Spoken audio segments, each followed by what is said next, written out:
we have very large differences on health care and on their ability to undo whatever budget we agree to through rescissions and through impoundment, as well as pocket rescissions. And I think for the first time, the President heard our objections and heard why we needed a bipartisan bill. Their bill has not one iota of Democratic input. That is never how we've done this before. When I was leader, we negotiated 4 times with Republicans, and we never had a shutdown. And so it's up to the Republicans whether they want to shut down or not. We've made to the President some proposals. Our Republican leaders will have to talk to him about them, but ultimately he's the decision maker. And if he will accept some of the things we asked, which we think the American people are for, on health care and on rescissions, he can avoid a shutdown. But there are still large differences between us. There was a frank and direct discussion with the President of the United States and Republican leaders, but significant and meaningful differences remain. Democrats are fighting to protect the health care of the American people, and we are not going to support a partisan Republican spending bill that continues to gut the health care of everyday Americans. Period. Full stop. There's a Republican-caused healthcare crisis that is causing hospitals and nursing homes and community-based health clinics all across the country, in rural America, urban America, small-town America, the heartland of America, and black and brown communities throughout this country. And that crisis is happening right now. And that's why we believe there is urgency to both keeping the government open, reaching a bipartisan spending agreement that actually meets the needs of the American people in terms of their health, their safety, their economic well-being and quality of life, while also addressing the dangerous Republican healthcare crisis. We laid out to the President some of the consequences of what's happening in health care. And by his face and by the way he looked, I think he heard about them for the first time. The closing of rural hospitals. The fact that so many clinics are closing.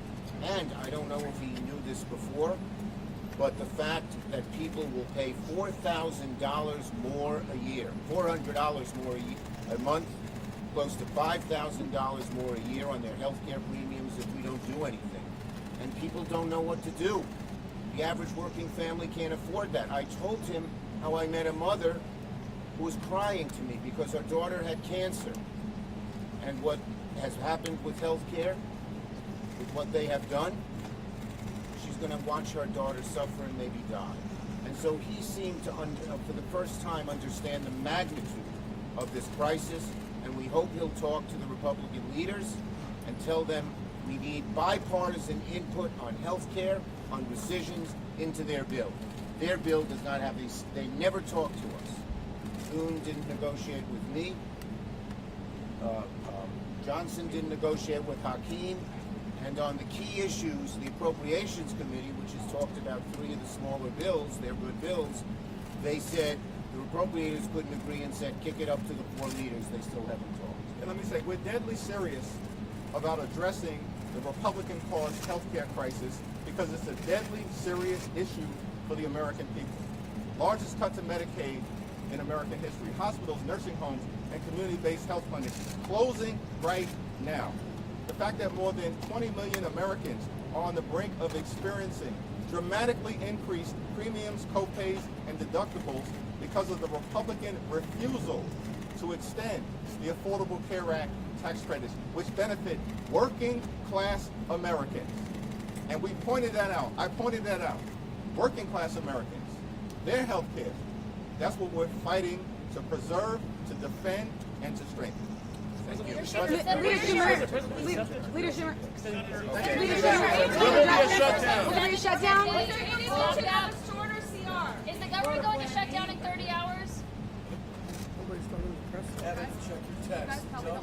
Check your text. Speaker's coming out. How soon? Speaker's coming out. Soon, very soon. Okay. What is up with not taking questions today? At least this wasn't called a press conference.